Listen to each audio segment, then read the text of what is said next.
আসসালামু আলাইকুম রাহমাতুল্লাহি ওয়া বারাকাতুহু। বাংলাদেশের মানুষের কত ক্ষোভ, আক্ষেপ, বিক, কত কষ্টে ছিল। এখন মানুষ পূজা যেন একটু নিঃশ্বাস নিতে পারছে, শান্তির নিঃশ্বাস নিচ্ছে লোকজন। কত মায়ের বুক খালি করছে, কত লাশ গুম করছে।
পনেরো বছরের চাপ উঠে গেছে, 80 থাকবো না?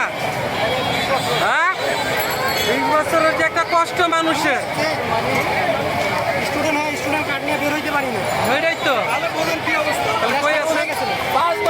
আরে শিক্ষা ব্যবস্থাটাই তো নষ্ট করে দিচ্ছিল। শিক্ষা ব্যবস্থাটাই তো খারাপ করে দিচ্ছিল। এখন আলু ভর্তা, ডাল কেমনে পাকাইতে হইব, এগুলো প্রাইমারি স্কুলে শিখায়।